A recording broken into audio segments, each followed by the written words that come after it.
जय हिंद, नमस्कार।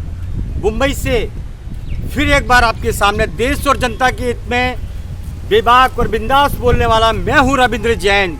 माननीय सर्वोच्च न्यायालय जी, बड़ी घटना पेपर में पढ़ी होगी आपने कि मंत्रालय से सभी लूटपाट की, भ्रष्टाचार की फाइलें आज गायब हो गई।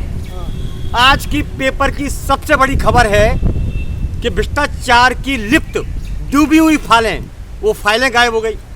अति महत्वपूर्ण विभाग मंत्रालय, वहाँ से फाइलों का गायब हो जाना, आप अंदाज लगा लिए कि ये नेता कितने शातिर हैं हमारे देश के, जिन्हें पब्लिक की और देश की परवाह नहीं, सिर्फ भ्रष्टाचार में लिप्त होकर अपना गड्ढा पेटियां भरने की है। ये कड़वा सच है, पूरा देश जानता है, लेकिन इनके खिलाफ आवाज़ उठाने की हिम्मत नहीं करता है। सवाल ये उठता है कि नेता है कौन आखिर? एक कानून, एक देश, एक राष्ट्र, फिर इनकी गुंडागर्दी क्यों चलती है इतनी?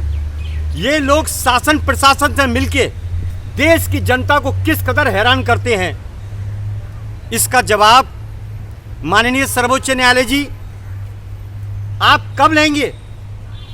जनता तरसती है, जनता विचार करती है, जनता इंतजार करती है और आपके ऊपर पूरा भरोसा करती है कि ऐसे गद्दार नेताओं पर अंकुश कब लगाया जाएगा, कब इनको खुलेआम फांसी दी जाएगी।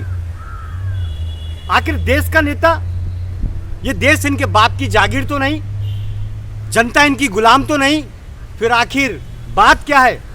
अगर जनता मुंह खोलती है तो जनता को ये कायर दलाल नेता उसे केस में फंसाते हैं, केस में, पुलिस केस में फंसाते हैं कि ये बहुत बोलता है हमारे खिलाफ, इसके ऊपर झूठा केस डालो, क्योंकि पुलिस तो इनके अंडर में काम करती है। अब पुलिस को अपनी वर्दी बचाने के लिए केस तो डालना पड़ेगा और कोर्ट में हमें क्या मिलेगी? तुरंत रफा दफा फैसला नहीं होगा, कोर्ट में ट्रक भर भर के तारीखें मिलेगी, जिंदगी उसी में पूरी हो जाएगी, लेकिन इनका भ्रष्टाचार बंद नहीं होगा। किस तिरंगे की सौगंध खाते हैं हमारे देश के नेता और शासन प्रशासन में बैठे भ्रष्टाचारी, खुलेआम 15 अगस्त और 26 जनवरी को तिरंगे की सौगंध खाते हैं झंडा लेके कि हम देश हित में काम करते हैं और भारत माता की जय बोलते हुए इन्हें बिल्कुल शर्म नहीं आती और भ्रष्टाचार में लिप्त हो जाते हैं। देखिए कितने खतरनाक ये गैंगवार हैं हमारे भारत के नेता, जो झूठी सौगंधें खा के जनता को कितना बेवकूफ़ बनाते हैं, कितना पागल बनाते हैं, सिर्फ वोट के लिए, सत्ता से चिपकने के लिए। इन सत्ता के चिपकने वालों के आगे फेविकॉल बेकार हो चुकी है। एक बार अगर चिपक गए तो इनका पूरा खानदान चुनाव लड़ेगा, इनकी माँ लड़ेगी, इनका बाप लड़ेगा, इनकी बेटी लड़ेगी, बेटी का बेटा लड़ेगा, जैसे देश इनके बाप की जागीर हो। आखिर है क्या ऐसा सत्ता के अंदर जो चिपकता है, छूटता नहीं है?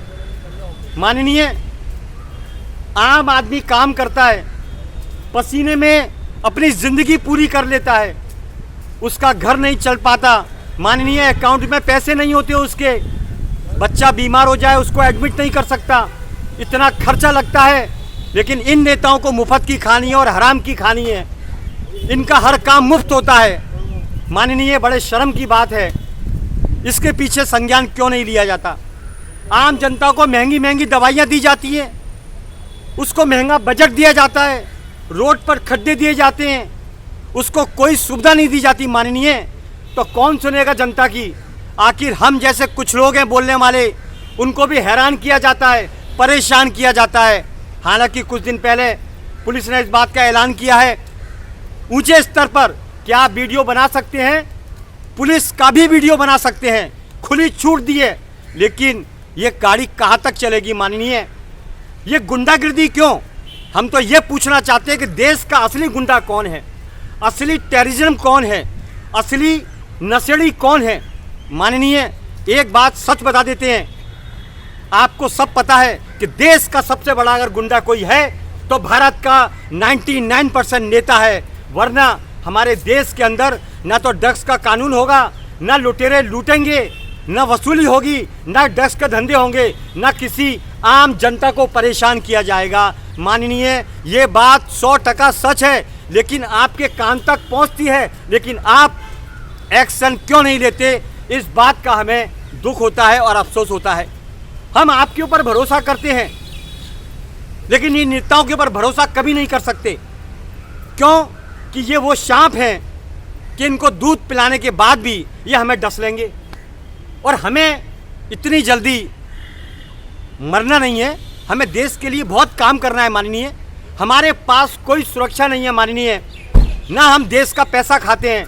हम अपने पैसे से दिशा को बदलना चाहते हैं, भ्रष्टाचार की लड़ाई लड़ते हैं, लेकिन ये नेता पद पर बैठकर पैसा भी खाते हैं, भ्रष्टाचार भी करते हैं और देश को टुकड़े करके बेचते भी हैं।